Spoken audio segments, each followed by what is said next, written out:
بسم اللہ الرحمن الرحیم۔ میں ہوں محمد ضیاء الحق نقشبندی۔ پروگرام دین و دنیا کے ساتھ حاضر خدمت ہوں۔ خواتین و حضرات، اللہ کا بڑا انعام اور فضل ہے کہ رمضان کی مقدس گھڑیوں میں ہم جی رہے ہیں۔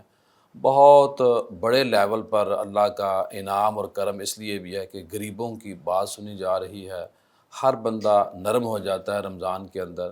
اور رمضان کی باقی خوبیوں کے علاوہ یہ بھی ہے کہ جو بندہ پورا سال بھی خدا نخواستہ کسی حوالے سے سخت ہوتا ہے، وہ صدقہ خیرات نہیں کرتا، وہ درود پاک نہیں پڑھتا، وہ قرآن پاک نہیں پڑھتا، یا کسی وجہ سے مسجد کا رخ نہیں کرتا، یا کوئی بھی کسی لیول پہ بھی ہوتا ہے، تو وہ تھوڑا سا اللہ کے قریب زیادہ ہو جاتا ہے۔ جو لوگ ریگولر ہوتے ہیں وہ نوافل کا اہتمام کرتے ہیں، اور جو قرآن پاک پہلے پڑھتے ہیں ان دنوں میں زیادہ پڑھتے ہیں۔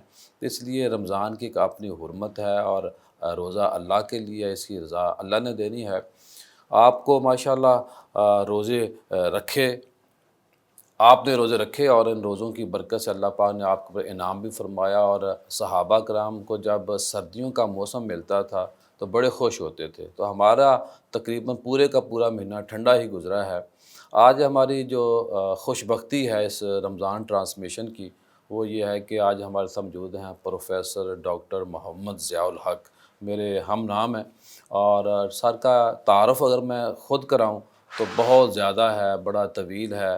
وہ پیغام پاکستان کا فتویٰ ہو، امن کے نام پر جتنے بھی بڑی کانفرنسیں ہوتی ہیں پاکستان کے اندر، پاکستان سے باہر، ان میں سر کا بڑا رول ہوتا ہے۔ اور اس وقت سر ماشاءاللہ بھی وائس چانسلر بنے ہیں ناروال یونیورسٹی کے۔ میں خود بھی ناروال سے ہوں، تو میری خواہش تھی کہ سر کو ہم زحمت دیں۔ سر، آپ کی آمد کا بہت شکریہ، اللہ آپ کو سلامت رکھے۔ ناروال یونیورسٹی کے اندر آپ کا آنا اور ناروال میں آنا، یہ میرا خیال ہے علاقے کی خوش بختی ہے اور اللہ کا انعام ہے، جس صورت میں آپ ایک ذہین، قابل، فطین وائس چانسلر کے طور پر ملے ہیں۔ ان کے ساتھ موجود ہیں ڈاکٹر حسیب سرور صاحب، بہت ہی اچھے لیول پہ ان کا بھی ایک رول ہے ناروال یونیورسٹی کے اندر، ہمیشہ محبت سے پیش آتے ہیں۔ اور ظاہر ہے اکیڈمی ہو یا کالج ہو، یونیورسٹی ہو، اس کے پیچھے ایک ریڑھ کی ہڈی کچھ لوگ ہوتے ہیں، تو ڈاکٹر صاحب ماشاءاللہ اس کا حصہ ہیں۔ ڈاکٹر صاحب، آپ کی آمد کا بہت شکریہ۔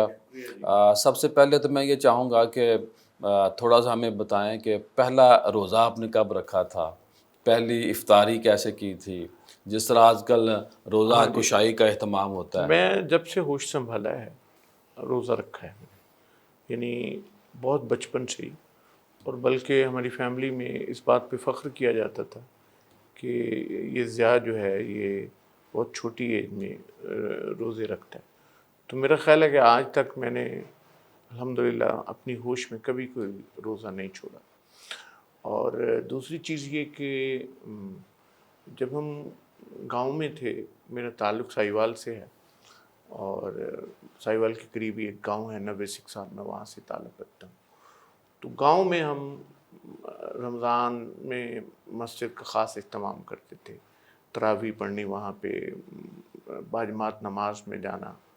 تو وہ ایک، یعنی رمضان کے کئی اسپیکٹ ہیں، اس میں ایک ریلیجس اسپیکٹ ہے، جی ایک اس کا کلچرل اسپیکٹ ہے، تو وہ دونوں مکس تھے، اور وہ ہم گاؤں میں اس کو سیلیبریٹ کرتے تھے۔ اس کے بعد تعلیم کی غرض سے، ملازمت کی غرض سے ادھر ادھر سفر کرتے رہے، تو کبھی کوئی رمضان کہیں گزارا، کبھی کہیں گزارا۔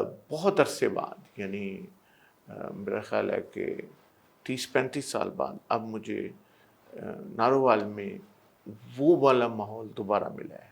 واہ، سادہ اور پیور۔ ہاں اور جی، اور اس کا سبب یہ ہے کہ جو جہاں پہ میں دن کو بیٹھتا ہوں وہاں پہ بھی ایک نئی مسجد بنی ہے، احسن اقبال صاحب نے وہ مسجد بنائی ہے، وہ جامعہ قرطبہ کے نقشے پر، ماشاءاللہ۔ اور بڑی خوبصورت مسجد ہے، ابھی مکمل نہیں ہوئی، لیکن ہم نے اس کو یکم رمضان سے وہاں اوپن کر نماز دی۔ اور تراویح کا اہتمام کر دیا۔ اور اس کے علاوہ جہاں پہ ہمارے اولڈ کیمپس میں میں شام کو وہاں بیٹھتا ہوں، وہاں پہ بھی ایک مسجد ہے، تو وہ مسجد بھی بہت خوبصورت ہے۔ یونیورسٹی کا بھی اس میں کافی حصہ ہے، وہ یونیورسٹی نے اور ناروال کے لوگوں نے، کمیونٹی نے مل کے وہ مسجد بنائی۔ انتہائی صاف ستھری مسجد، خوبصورت مسجد. تو دونوں مسجدوں میں عبادت کرنے کا مزہ بھی ہے، لطف بھی ہے. تو وہ جو ایک انوائرمنٹ ہے نا کہ ریلیجس اور کلچرل انوائرمنٹ، یہ دونوں چیزیں جو ہیں وہ وہاں میں نے ایکسپیرئنس کی 35-40 سال بعد. تو سر پہلے کی روزہ کشائی یاد ہے کیا کھانے میں ملا؟ پکوڑے ملے، سموسے مجھے ملے، کچھ دہی پیسے بلے؟ ملے تھے اپریسیشن کے طور پہ، غالباً 10 روپے ملے تھے. 10 روپے؟ ہاں اس وقت 10 روپے بہت ہوتے تھے. آج کا 5000 ہوگا میرا خیال. ہاں جی، کہ بھئی آپ نے پہلا روزہ رکھا. اور شاید کوئی کپڑے بھی ملے تھے، اس طرح کی چیزیں بھی تھیں. تو سر پہلی عیدی یاد ہے کوئی؟ عید بھی اب قریب ہے نا ہمارے.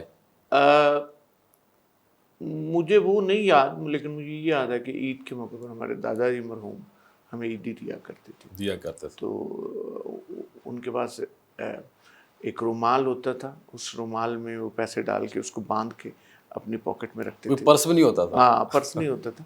تو وہ پھر اس کو نکال کے اس میں سے وہ عیدی دیتے تھے. سر آپ یہ بتائیے کہ آپ کی جو ایجوکیشن ہے وہ کہاں سے ہے؟ کچھ تو میں جانتا ہوں، میں چاہتا ہوں آپ خود بتائیں. 20 آپ کی کتابیں ہیں، آپ کے مقالہ جات ہیں، جو ریسرچ میگزین ہے ماشاءاللہ، اس پہ بھی آپ نے بڑا کام کیا، لکھا، پوری دنیا میں آپ جاتے ہیں. میں نے پاکستان میں ماسٹر تک تو ایجوکیشن میری پاکستان کی ہے ٹریڈیشنل. میں نے پرائمری اسکول اپنے گاؤں سے پاس کیا. ماسٹر کہاں سے کیا سر؟ میں نے بہاؤالدین زکریا یونیورسٹی سے. اور مڈل اسکول جو ہے وہ میں نے اپنے ساتھ کے گاؤں سے پاس کیا. تو بالکل یعنی ٹاٹ کے اسکولوں پہ بیٹھ کے ہم پڑھے. لیکن آپ کے اپنے گاؤں میں مڈل اسکول بھی نہیں تھا، پرائمری تھا؟ پرائمری اسکول تھا. اور ساتھ کے گاؤں میں مڈل اسکول تھا. وہ اس کے بعد پھر میں میٹرک جو ہے میں نے کمپریہنسو اسکول سے کیا. اور پھر جو ہے وہ گورنمنٹ کالج میں پڑھا سائیوال میں. اور پھر بہاؤالدین زکریا یونیورسٹی ملتان میں اس وقت نیا اسلامائزیشن کا پروسیس شروع ہوا تھا. تو وہاں 4 سال کا ڈگری پروگرام شروع ہوا. تو پھر میں اس میں نے انرولمنٹ کی. اور اس میں نے پھر بی اے میں بھی اور پوسٹ گریجویشن میں بھی میں نے یونیورسٹی ٹاپ کی ماشاءاللہ. اور اس کے فوراً بعد میری جاب ہو گئی. اور پھر مجھے کلچرل اسکالرشپ ملا. تو میں دنیا کی جو قدیم ترین یونیورسٹی ہے الزیتونہ یونیورسٹی تیونس میں، وہاں پہ پی ایچ ڈی کرنے کے لیے چلا گیا. تو وہاں سے میں نے کمپیریٹیو اسلامک، کیا موضوع تھا سر؟ میرا موضوع تھا diplomacy in Islam and international law. عربی میں نے تھیسس لکھا تھا. اسی میں ناکام ہے مسلمان؟ نہیں، اس میں مسلمانوں نے بہت آج کی بات کر رہا ہوں. ابھی بھی اس کی تو ریسنٹ ایگزامپلس موجود ہیں جس میں جی. پاکستان کی، بلکہ میں تو سمجھتا ہوں کہ ان پاکستان حالات میں ٹھیک جا رہا ہے. نہیں، پاکستان کی تھرو آؤٹ ہسٹری، یہ تو ایک الگ موضوع ہے، کبھی اس پہ بات کریں گے. پاکستان نے ڈپلومیٹیکلی بہت اچھا پلے کیا ہے. اور اسی کی وجہ سے پاکستان اس قابل ہوا کہ پاکستان ایک اسٹرانگ آرمی اور ایک اٹامک پاور بن سکتا. یہ بات تو ٹھیک. ہاں، اگر پاکستان کو ڈپلومیسی نہ آتی ہوتی، جو بھی ہے جیسے بھی ہے، یہ 2 کام تو ہم نے کیا. نہیں، ہم نے باقی کام بھی بہت اچھے کیے. ہم اتنے ہی اچھے ہیں جتنی دنیا کی کوئی دوسری قوم اچھی ہے، اور اتنی ہی خراب ہیں جتنی دنیا کی دوسری. کتنا سا عرصہ وہاں پڑھا آپ نے؟ میں وہاں 5 سال رہا. تو میں نے وہاں سے پی ایچ ڈی کی. پی ایچ ڈی کرنے کے بعد پھر میں نے اپنی ریسٹ آف اکیڈیمک لائف میں ہر 2-3 سال بعد میں نے کہیں نہ کہیں پوسٹ ڈاکٹریٹ فیلوشپ کے لیے میں جاتا رہا. سب سے پہلے میں گلاسگو یونیورسٹی اسکاٹ لینڈ گیا 2004 میں. اس کے بعد پھر میں پولینڈ، وارسا یونیورسٹی پولینڈ گیا 2010 میں. 2012 میں اسپین میں ڈائسو یونیورسٹی ہے بلباؤ میں، اچھا، وہاں کے پوسٹ ڈاک کے لیے گیا. 2014 میں امریکہ میں سینئر فل برائٹ فیلو کے طور پہ زیویئر یونیورسٹی سنسناٹی اوہایو میں گیا. اور پھر 2015 میں King Abdullah bin Abdulaziz institute for intercultural dialogue Vienna Austria, وہاں سے میں نے پوسٹ ڈاک کی. تو میں نے کوشش کی کہ اپنی اکیڈیمک لائف میں، تو خاص طور پہ جو میرا مڈ کیریئر تھا، اس میں ہر 3-4 سال بعد اپنی روٹین کی چیزوں کو چھوڑ کے اپنے نالج کو اپڈیٹ کرنے کے لیے پاکستان میں کہاں سرو کیا؟ پاکستان میں نے میری ابتدائی سروس جو ہے وہ کالج کی ہے. میں زمیندار کالج گجرات وہاں پڑھاتا رہا ہوں. وہاں میں تقریباً 2.5 سال پڑھایا. شروع میں سب سے پہلے میری سروس وہاں تھی. پھر میں نے تھوڑا عرصہ گورڈن کالج راولپنڈی میں پڑھایا، لیکن اس کے بعد پھر میں 1998 میں علامہ اقبال اوپن یونیورسٹی آ گیا، اور وہاں پہ میں نے اسلامک لاء ڈپارٹمنٹ کا میں فاؤنڈنگ چیئر پرسن تھا، میں نے اس کی بنیاد رکھی، اور 2008 میں پروفیسر بن کے انٹرنیشنل اسلامک یونیورسٹی میں آ گیا۔ انٹرنیشنل اسلامک یونیورسٹی میں 2 سال چیئرمین رہا شریعہ ڈپارٹمنٹ کا، اس کے بعد پھر میں 4 سال ڈین رہا faculty of Shariah and law کا، پھر امریکہ چلا گیا، امریکہ سے واپس آیا تو ڈائریکٹر جنرل رہا میں تقریباً 10 سال سے زیادہ عرصہ، اسلامک ریسرچ انسٹیٹیوٹ کا ڈائریکٹر جنرل رہا۔ صحیح۔ اس دوران کئی دوسرے ادارے جو ہیں وہ ڈیولپ کیے، کئی سینٹرز بنائے، تو ان سینٹرز کا ڈائریکٹر بھی رہا، اور موسٹ ریسنٹلی ڈائریکٹر جنرل کے ساتھ ساتھ میں faculty of Shariah and law کا ڈین بھی تھا prior to my appointment as a vice chancellor in university of normal. جی حسیب صاحب، آپ کی کہاں کہاں کی ایجوکیشن ہے؟ جی مفتی صاحب، میں نے بنیادی تعلیم جو ہے وہ اپنے ہی گاؤں سے ہی حاصل کی، اس کے بعد میں نے پھر جو ہے نا وہ FSC کی گورنمنٹ کالج ساہیوال سے۔ گاؤں کون سا آپ کا؟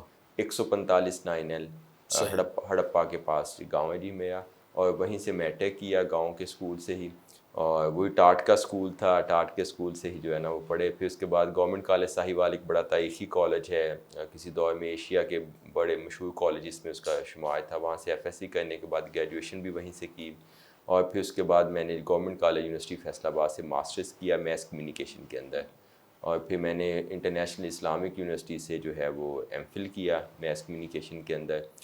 میں نے جو ہے وہ اپنی ایجوکیشن کے ساتھ ہی جاب کا آغاز کیا، ایکسپریس میڈیا گروپ سے میں نے جو ہے نا وہ آغاز کیا اپنی جو ہے پروفیشنل لائف کا۔ اس کے بعد جو ماسٹرز کرنے کے بعد جو ہے وہ میں نے گورنمنٹ کالج یونیورسٹی فیصل آباد کو ہی جو ہے نا as a public relation officer join کیا، اور میں نے 3 سال جو ہے وہ وہاں پہ as a public relation officer کام کیا، اور اس کے بعد پھر میں اسلام آباد چلا گیا 2013 کے اندر جی۔ وہاں پہ میں نے پھر ایک بڑی مشہور آرگنائزیشن ہے مشال پرائیویٹ لمیٹڈ، ان کے ڈفرینٹ قسم کے میڈیا کے انیشیٹو تھے، Agahi journalism awards, media credibility index, Absar Alam Sahib کا ایک پروجیکٹ تھا اوپن سوسائٹی انسٹیٹیوٹ کا، اس کو میں نے جو ہے نا وہ 1.5 سال کے قریب وہاں پہ جو ہے نا ڈیولپمنٹ سیکٹر کے ساتھ کام کیا، ڈنیٹا ڈیفٹ کے ڈفرینٹ جو ہے ڈیولپمنٹ سیکٹر کے پروجیکٹس تھے۔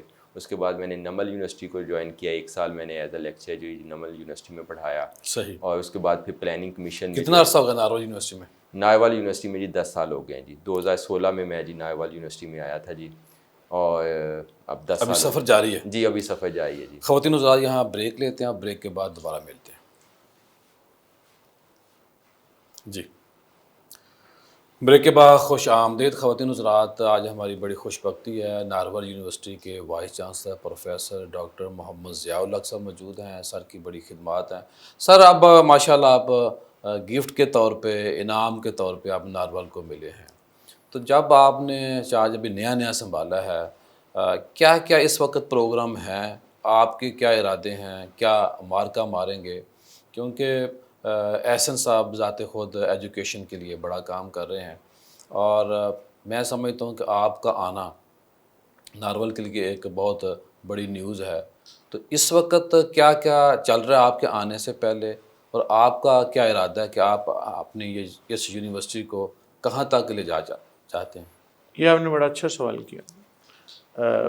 پروفیسر احسن اقبال صاحب جو اس یونیورسٹی کے فاؤنڈر ہیں، جی۔ ان کا ایک ڈریم ہے یہ یونیورسٹی۔ ویسے تو پاکستان کی ہر یونیورسٹی میں، وہ تربی ملان اصل میں ان کا بڑا، پاکستان کی ہر یونیورسٹی میں، ہر ایجوکیشنل انسٹیٹیوشن میں ان کا کنٹریبیوشن ہے، لیکن یہ ان کا ڈریم ہے، اور ڈریم یہ ہے کہ مسلم امہ کی رینیسنس میں جس طرح اندلس کی اسلامی تہذیب نے کنٹریبیوٹ کیا تھا، وہی کنٹریبیوشن یونیورسٹی آف ناروال سے جنریٹ ہو۔ اس ڈریم کو مد نظر رکھتے ہوئے ایک نئی ایمرجنگ یونیورسٹی ہے، اور ایمرجنگ یونیورسٹی، اور میں اس کا 2nd ریگولر وائس چانسلر ہوں، تو اس کا مطلب یہ کہ یونیورسٹی ابھی اپنے فاؤنڈیشنل سٹیج سے گزر رہی ہے۔ یونیورسٹی میں پہلے بھی بہت اچھی چیزیں موجود ہیں۔ میں جب تک میں یونیورسٹی نہیں آیا تھا مجھے اندازہ نہیں تھا کہ پہلے بھی آپ وہاں آتے رہے ہیں؟ آتا رہا، لیکن مطلب میرا کوئی زیادہ تعارف نہیں تھا. لیکن اب جب میں نے آگے دیکھا تو یونیورسٹی کی بہت ساری آلریڈی موجود اسٹرینتھس ہیں. یونیورسٹی میں میجر جو پروگرامس ہیں وہ سارے کے سارے موجود ہیں، لیکن اس کے باوجود چیلنجز بھی ہے. تو ہم نے اس بہتری کے ہمیشہ گنجائش ہاں رہتی ہے. جی، ہم نے اس میں 3D اسٹریٹجی اڈاپٹ کی ہے. اس اسٹریٹجی میں پہلی چیز جو ہے وہ انفراسٹرکچر ڈیولپمنٹ ہے، دوسرا ایکڈیمک نئے اور آلریڈی ایگزسٹنگ ایکڈیمک پروگرامس جو ہے ان کا رویہ، اور تیسرا ہیومن ریسورس ایڈ کرنا یونیورسٹی میں. آپ کو پتہ ناروال لاہور کے قریب ہے، اس لیے ہر بندے کی کوشش یہ ہوتی کہ میں لاہور میں جاب کروں، میں کسی اور قریب کے شہر میں نہ جاؤں. تو یہ نئی یونیورسٹیوں کا ایک چیلنج ہے کہ نئی یونیورسٹیاں جو ہیں وہاں پہ ریٹین کرنا فیکلٹی کا، خاص طور پہ جو زیادہ کوالیفائڈ اسپیشلائز سبجیکٹس ہیں اس میں کافی ڈیفیکلٹ کام ہے. تو ہم ان تینوں ڈائمینشنس پر کام کر رہے ہیں، اور I am happy to report کہ ان تینوں ڈائمینشنس پہ کام کرنے میں ٹوٹل کتنا رقبہ ہے اس وقت، کتنے بچے ہیں آپ ان بچوں کی تعداد کہاں تک لے جا سکتے ہیں یا لے جانا یہ چاہتے بچوں ہیں؟ کی تعداد جو ہے نا وہ تو 7,000 کے قریب ہے، میرا خیال 140 ایکڑ جی 140 140 ایکڑ کے قریب شہر جو نیو کیمپس ہے. اس کے علاوہ شہر میں بھی اس کے 2-3 کیمپسز ہیں، اور ناروال اسپورٹ سٹی بھی یونیورسٹی کا حصہ ہے. صحیح. تو یونیورسٹی کے پاس جو زمین ہے یا یونیورسٹی کی جو پراپرٹیز ہے کافی بڑی تعداد ہے ان کی، اور ہم ان سب کو ہی یوٹیلائز کرنا چاہتے ہیں. جو سب سے پہلے میں آپ کو مین کیمپس کے حوالے سے بتانا چاہتا ہوں کہ ابھی تک یونیورسٹی میں PhD پروگرامس نہیں ہیں. تو یونیورسٹی جو ہے وہ سال میں ایک دفعہ ایڈمیشن کرتی تھی. تو میں نے اپنے آنے کے فوراً بعد دوسرے ہی دن جو ڈیسیژن لیا وہ یہ تھا کہ سپرنگ میں ہم نے ایڈمیشن کی، فرسٹ ٹائم یونیورسٹی کی ہسٹری میں، اور بہت اچھا رسپانس ہمیں ملا. حالانکہ سپرنگ میں عموماً کم داخلے ہوتے، اور اس میں ہم نے ایک نیا پروفیشنل پروگرام بھی آفر کیا ڈی فارما کا، تو وہ بھی پہلی دفعہ ہم نے شروع کیا. اس کے علاوہ اب ہم پچھلے 1 مہینے میں تقریباً تمام جو ایگزسٹنگ پروگرامس ہیں ان کا کیریکولا نیا بنوا چکے ہیں، اور تمام ڈپارٹمنٹس ایم فل اور PhD کے پروگرامس کے لیے نیا کیریکولا ڈیولپ کر رہے ہیں. گڈ نیوز ہے ناروال کی. ہاں جی، اور انشاءاللہ ہمارا پلان یہ ہے کہ ہم 20 لوگ PhD MPhil کے لیے ناروال سے لاہور آتے ہیں. نہیں ہم ناروال میں لاہور سے اچھی انوائرمنٹ میں، یعنی میں یہ گارنٹی کے ساتھ کہہ سکتا ہوں کہ جتنے اچھے کلاس رومز، جتنی اچھی لیبس یونیورسٹی آف ناروال میں ہے لاہور کی کسی یونیورسٹی میں نہیں ہے. اور یہ میں پورے دعوے کے ساتھ یہ بات کہہ رہا ہوں. اس وقت ہمارا چیلنج صرف یہ ہے کہ ہمارے پاس فیکلٹی نہیں ہے. وہ اس کے لیے بھی ہم گورنمنٹ آف پنجاب کی جو میرٹ پالیسی ہے اس کو مد نظر رکھتے ہوئے ہم پوری اسٹریٹجیز اور کوشش کے ساتھ ہم سلیکشن بورڈز کروا رہے ہیں.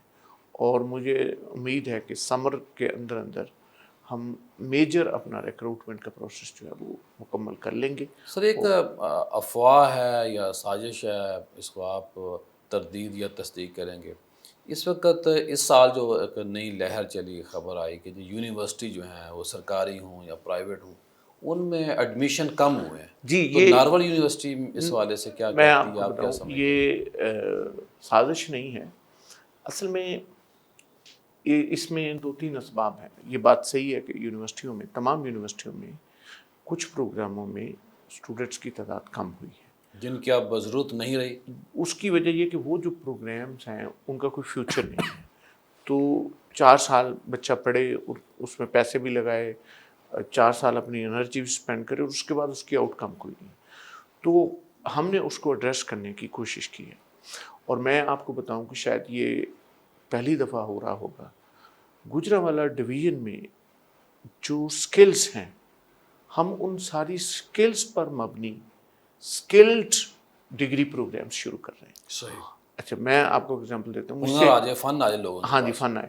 مجھ سے جب وائس چانسلر کے لیے چیف منسٹر صاحبہ نے میرا انٹرویو کیا تو انہوں نے مجھ سے پوچھا کہ آپ وہاں کیا کرو گے جا کے.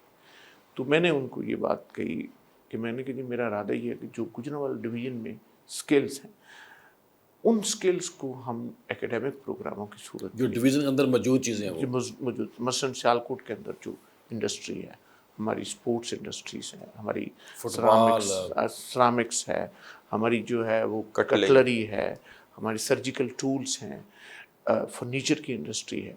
اس طرح کی بہت ساری انڈسٹریز ہیں جو گجرانوالہ ڈویژن کے اندر سیالکوٹ, گجرانوالہ, وزیر آباد, گجرات میں موجود ہیں. جی ان پر مشتمل B S program, B S in sports manufacturing, B S in surgical tools manufacturing, اس طرح کے پروگرامس ہم بنا رہے ہیں.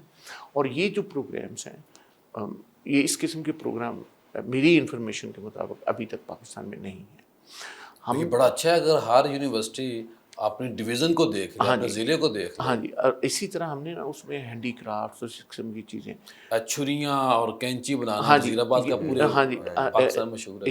اس میں ہم نے نا ہارڈ ویئر کا فین, فوڈ ٹیکنالوجیز, گجرانوالہ کا سارا. اس طرح کی ساری چیزیں. اور یہ جو کام ہم کر رہے ہیں ہم اس طرح نہیں کر رہے کہ ہم صرف اپنے طور پہ بیٹھے بیٹھے بنا رہے ہیں, یہ ہم جو چیمبرز آف کامرس ہیں ان کے ساتھ مل کے کر رہے ہیں. اور بلکہ ہم یہ کر رہے ہیں کہ ایک ایک پروگرام کے اسپانسر یا ایز لیسٹ ان کے کولیبریٹر کے طور پہ اس انڈسٹری کو شامل کریں گے. اور وہ پروگرام اس طرح بنا رہے ہیں کہ پورا ایک ایک سیمسٹر یا دو سیمسٹر بچے اس انڈسٹری میں جا کے کام کریں. اب یہ آئیڈیا کہاں سے آیا؟ جی اس ایک تو ہماری گورنمنٹ کا بھی یہ آئیڈیا ہے, احسن اقبال صاحب بھی اسی پہ, آپ کو پتہ ہے کہ گورنمنٹ نے اسلام آباد میں نیشنل اسکل یونیورسٹی بھی بنائی ہے اسی پرپز کے لیے. ابھی پرائم منسٹر صاحب نے اس پر بہت زور دیا, انہوں نے اس کے بارے میں کمیشن بھی بنایا ہے جو منسٹری ہائر ایجوکیشن اپنا فیڈرل ایجوکیشن منسٹری میں وہ کام کر رہی. مجھے اس یعنی جو میرا ذاتی سٹریس ہوا کہ میں ایک پروجیکٹ کے سلسلے میں 2 سال پہلے سیالکوٹ کے میں 2-3 دن وہاں رہا. ہمارا پیس بلڈنگ کا ایک پیغام پاکستان کا انیشیٹو تھا, اسی کے حوالے سے میں وہاں گیا.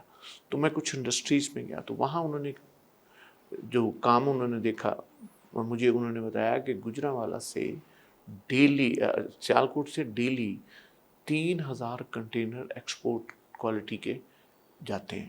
3000 ڈیلی, 3000 کنٹینر. اچھا اب یہ مطلب ایک رفلی 3 اور 300 نہیں مانے, 3000. ہاں اچھا. اب اس میں انہوں نے مجھے بتایا کہ جی کچھ چیزیں ایسی ہیں جیسے ابھی بھی آپ کو پتا اگلے جو ورلڈ کپ کے لیے فٹ بال گجرانوالہ میں بن رہے ہیں. اچھا اسی طرح جو سرجیکل ٹولز ہیں دنیا بھر میں جو بیسٹ سرجیکل ٹولز ہیں وہ سیالکوٹ میں بنتے ہیں. اچھا ان ٹولز کو ریفائن کرنے کے لیے یعنی پہلے وہ ابتدائی طور پہ بنایا جاتا ہے, پھر ان کو ریفائن کرنے کے لیے جرمنی بھیجا جاتا ہے, جرمنی سے پھر واپس آتے ہیں سیالکوٹ اور اس کے بعد پھر وہ ایکسپورٹ ہوتے ہیں. اس میں انہوں نے لوگوں نے مجھے بتایا کہ جی چھوٹی چھوٹی فیکٹریاں ہیں, گھروں میں لگی ہوئی ہیں, سب کچھ ہے. اب یہ کام کرنے والے کاریگر جو ہیں وہ کم ہوتے جا رہے ہیں. اب یہ چیلنج بنتا جا رہا ہے کہ وہ ٹریڈیشنل کاریگر جو یہ کام کر رہا تھا, ظاہر ہے وہ ایک جنریشن ہوتی ہے, 2 جنریشن, وہ جنریشن اب اگر اس کو جدید ماڈل میں نہیں بدلیں گے وہ چھوڑ جائیں گے. تو اس کے لیے اب ہم نے یہ کیا کہ ایک تو یہ کہ یہ بچوں کے لیے یہ پروگرام کریں گے. دوسرا ایک اور کام ہم کر رہے ہیں, یہ UNODC کے ساتھ ایک ہم پروجیکٹ کر رہے ہیں, ڈاکٹر سی بھی اس پروجیکٹ کے ڈائریکٹر ہیں, جس میں ہم بچوں کو بزنس کرنا سکھا رہے ہیں. انیشلی ہم 9 گروپ تیار کر رہے ہیں جو کہ اپنی کمپنیاں بنائیں گے, بزنس سٹارٹ کریں گے مختلف کولیبریٹو لوگوں کے ساتھ مل کے, اور ان دونوں چیزوں کو ہم لنک کریں گے. یعنی وہ بچہ جس کو مثلا ہم سرجیکل ٹولز میں BS کروائیں گے یا اس کو سپورٹس گڈس مینوفیکچرنگ میں BS کرائیں گے, وہ اس کی سکل بھی سیکھے گا, ساتھ اس کو ہم یہ سکل بھی دیں گے کہ وہ سر آپ پوری دنیا میں ماشاء اللہ جاتے ہیں, دنیا کے جو بڑے اچھے محکمے ہیں, ادارے ہیں, یا دنیا جہاں پہنچ گئی ہے اس میں تھنک ٹینک کا بڑا رول ہوتا ہے. جی میں سمجھتا ہوں کہ پاکستان دنیا کا وہ بدقسمت ملک ہے جہاں سب سے کم تھنک ٹینک موجود ہے. دیکھیے تو کیا یونیورسٹی کو رن کرنے کے لیے کوئی تھنک ٹینک کو جی تشکیل دیں؟ میں آپ کو بتاتا ہوں کہ یہ تھنک ٹینک کا کام کیا ہوتا ہے. تھنک ٹینک جو ہے نا وہ سوچتا ہے کہ ماضی میں ہم نے کیا غلطی کی، یعنی وہ اس طرح کام کرتا ہے کہ اگر یہ واقعہ نہ ہوا ہوتا تو پھر کیا ہوتا. مثال کے طور پہ میں آپ کو صرف ایک ایگزامپل دیتا ہوں کہ اگر اسلامی تاریخ میں کربلا کا واقعہ نہ ہوتا تو مسلمانوں کی نہ کوئی ڈویژن ہوتی، نہ فرقے ہوتی، نہ کچھ اور. اب ہم ہسٹری کے کلپ بورڈ سے کام کا تو اس سے پہلے خراب ہو گیا تھا. نہیں، لیکن وہ اتنا بڑا نہیں خرابی تھی، لیکن اگر وہ آپ اس کو ہٹا دیں تو اس کے بعد کیا ہوتے. مقصد یہ کہ اگر ایک جگہ ٹینشن بن گئی، جی. ایک ڈویژن ہو گئی، تو کیا ہم جنریشن در جنریشن ڈیوائیڈڈ ہی رہیں گے یا ہم اس کو کہیں میک اپ بھی کر سکیں گے؟ دنیا سیکھیں. دنیا سیکھتی ہے، دنیا ان چیزوں سے سیکھتی ہے. وہ پاسٹ کی غلطیوں کو سیکھتی ہے، پاسٹ کی غلطیوں کے ذریعے سے اپنے پریزنٹ کو درست کرتی ہیں اور پاسٹ کے ذریعے سے فیوچر کی طرف جاتے ہیں. یہ کام ہے تھنک ٹینک کا.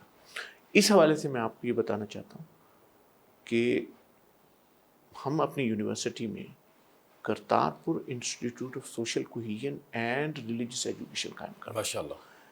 یہ ایک میں آپ سے سوال کرنے والا تھا. ہاں، یہ ایک یونیک انسٹیٹیوٹ ہے.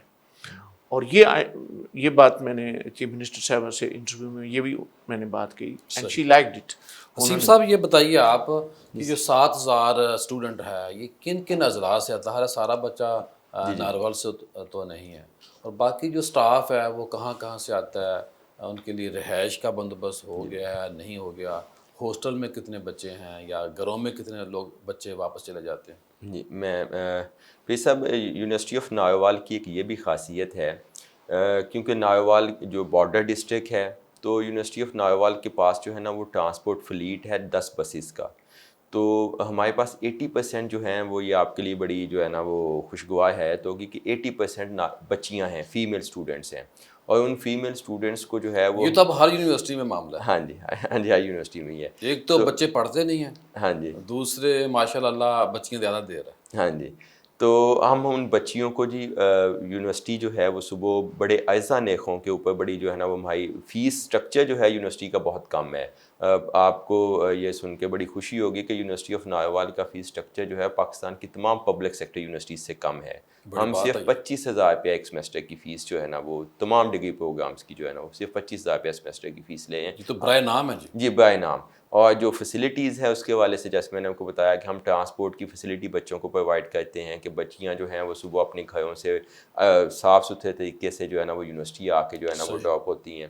اور جو بچے ہیں جیسے آپ نے سوال کیا وہ جو 100 کلومیٹر کا ایڈیس جو ہے وہ ہم یونیورسٹی آف ناروال تقریباً کور کری ہے کہ ایون کہ اب ہمارے پاس لاہور سے بھی بچے جو ہیں وہ قصور سے بھی بچے، شیخوپورہ، ڈسکا، پسور، چونڈا اور سیالکوٹ کے جتنے جو ہے نا وہ نواحی علاقے ہیں وہاں سے ناروال ڈسٹرکٹ کو تو ہم کور کر ہی ہیں. تو الحمدللہ وہ آگے جو ہے نا تعداد بڑھتی جا رہی ہے. بچیوں کا ہاسٹل ہے ہمارے پاس جو ہے نا تقریباً کوئی جو ہے نا وہ 250 کے قریب بچیاں جو ہے نا ہاسٹل میں رہائش پذیر ہیں. بچوں گنجائش کتنی ہے ویسے ٹوٹل؟ جی بچوں کی گنجائش مکمل ہے، اتنی ہی کیپیسٹی ہے جتنی ہے جو ہے نا بچیاں وہاں پہ رہائش پذیر ہیں. اس کے علاوہ ایک ہماری جو ہے نا وہ ایک اور بوائز اور گرلز ہاسٹل جو ہے وہ انڈر کنسٹرکشن ہے. انشاءاللہ نئے تعلیمی سال سے وہ مکمل ہو جائے گا. پیسا میں آپ کو 2-3 چیزیں جو ہے نا وہ بڑی امپورٹنٹ بتانا چاہتا ہوں یونیورسٹی آف ناروال کے حوالے سے کہ یونیورسٹی آف ناروال میں جو فیسلٹیز ہیں بڑی اسٹیٹ آف دی آرٹ ہیں. ہمارے پاس جو لیبس ہیں وہ ہائیلی ایکوپڈ لیبس ہیں. ہمارے پاس جو ہے وہ پاکستان کا سوشل انٹرپرینیورشپ کا پہلا انکوبیشن سینٹر ہے جو سوشل انٹرپرینیورشپ کے اوپر ہے. ہمارے پاس جو ٹی وی اسٹوڈیو ہے، پوڈ کاسٹ کا اسٹوڈیو ہے، وہ بڑا اسٹیٹ آف دی آرٹ ہے. ہمارے پاس اسمارٹ کلاس رومس ہیں. اور ہمارا جو بلڈنگ ہے یونیورسٹی کی جو ڈفرینٹ بلڈنگس ہیں ان کا جو انفراسٹرکچر ہے، ان کا ڈیزائن ہے جو جیسے وائس چانسلر صاحب نے فرمایا ہے کہ وہ غرناطہ پہ اور اندلس کے جو ہے نا وہ آرکیٹیکٹس کی بیس پہ ہے. ہمارے پاس مسجد ہے، کمرشل سینٹر، کیفیٹیریا، اور اس کے علاوہ جو ریزیڈنسیز ہیں، فیکلٹی ریزیڈنسیز ہیں وہ ہمارے پاس موجود ہیں. تو ایک پورا جو پرپز بلڈ کیمپس ہے بیسیکلی وہ ہمارے پاس جو ہے نا وہ موجود ہے. خواتین حضرات یہاں بریک لینی ہے. ہم بات کر رہے ہیں ناروال یونیورسٹی کے اوپر، بہت سارے سوالات کرنے ہیں، اور ڈاکٹر صاحب کے بارے میں نے پہلے بھی عرض کیا تھا کہ یہ گفٹ ہیں اور انشاءاللہ بڑی ہمیں امید ہے ان سے کہ یہ ناروال کی یونیورسٹی کو، ناروال کی تاریخ کو بدل دیں گے. جس طرح سر کا خیال ہے کہ جو گوجرانوالہ ڈویژن کے اندر جو صنعت کار لوگ ہیں یا صنعت کاری کا جو سسٹم ہے، جو چیزیں بنتی ہیں، وہ سارے پروگرام یونیورسٹی آف نارول کے اندر متعارف کرا رہے ہیں۔ اگر ہر یونیورسٹی جو ہے اپنے علاقے کو فالو کر لے یا فوکس کر لے تو بہت زیادہ کام ہو سکتا ہے۔ جائیے گا کہیں مت، ملتے ہیں مختصر بریک کے بعد۔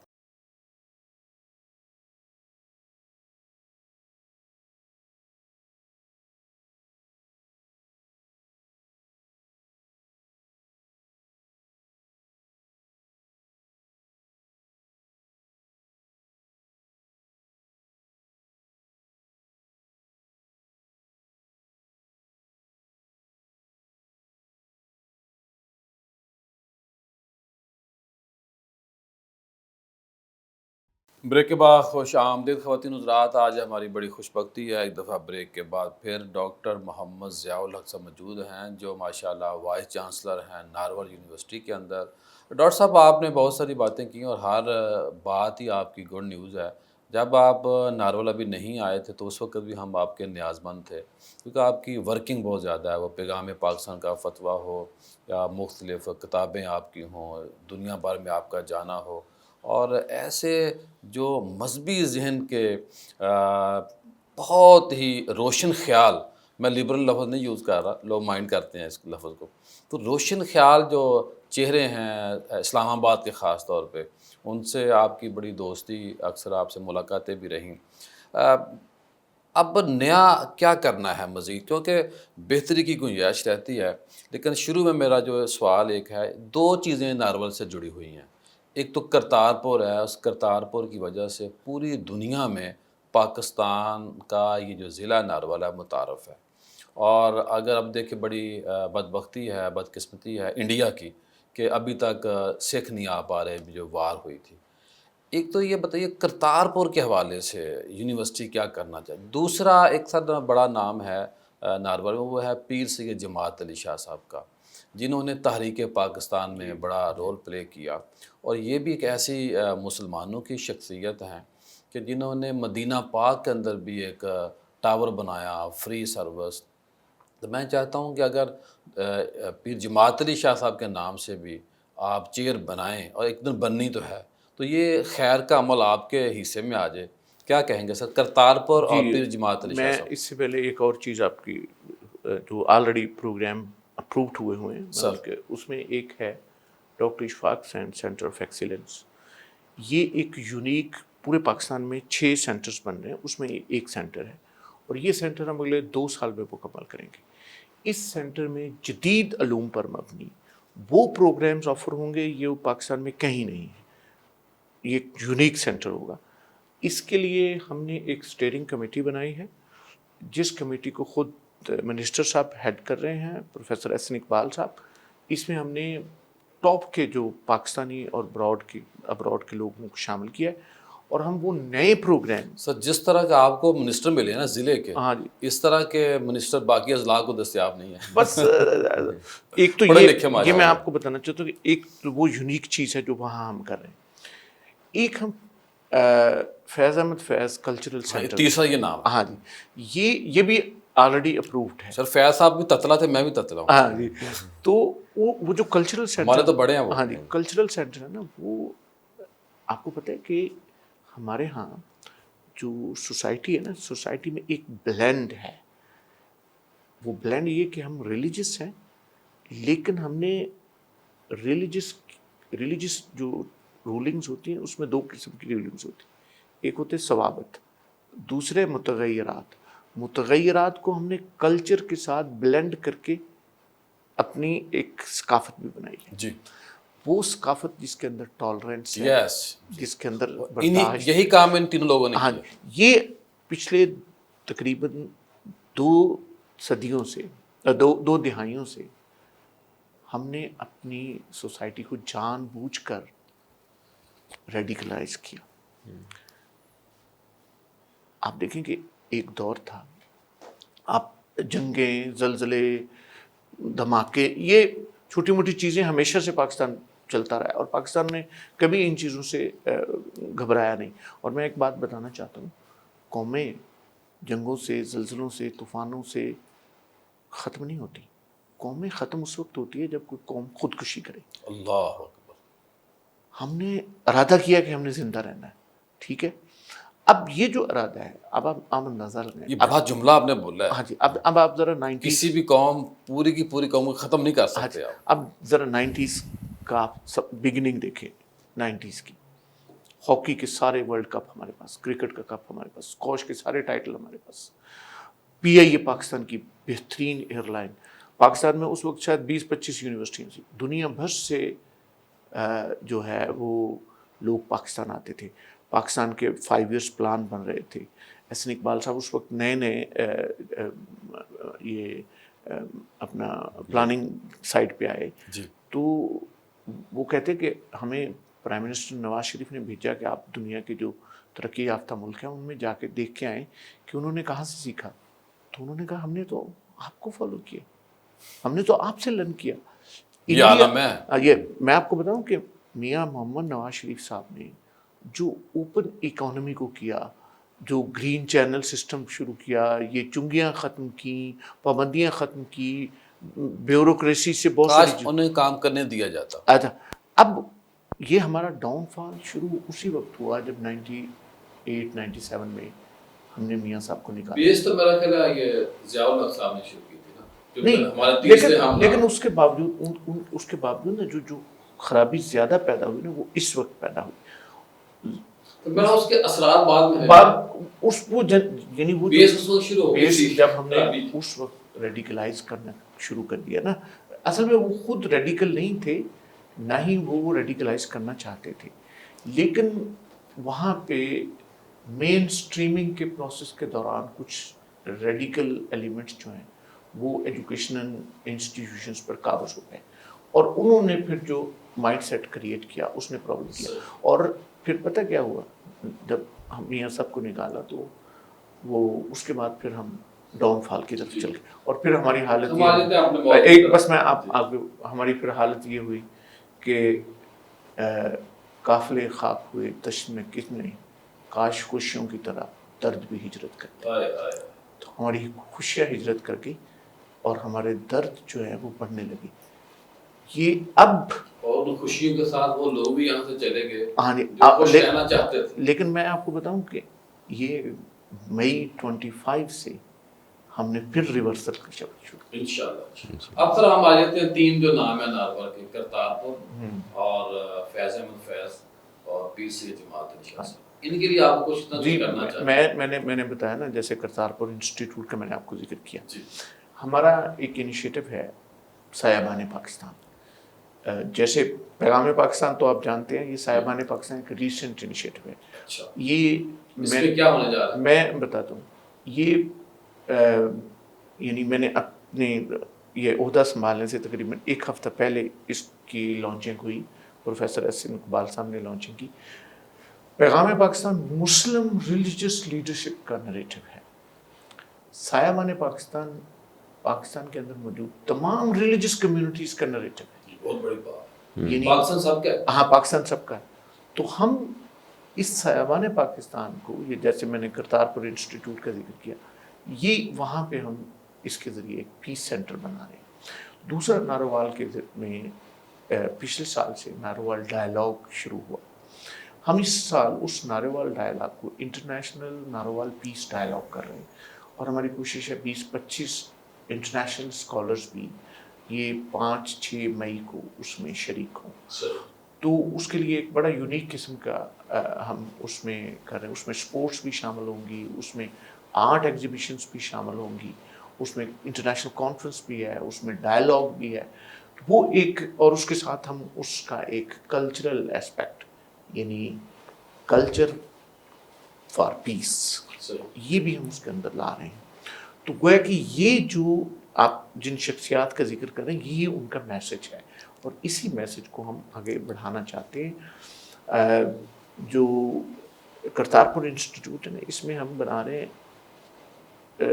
ریلیجس ایجوکیشن کا بھی سینٹر ہوگا. اور ریلیجس ایجوکیشن میں 3 اس کی برانچز ہوں گی. ایک اسلامک اسٹڈیز، دوسرا سمیٹک ریلیجنس، تیسرا نان سمیٹک ریلیجنس.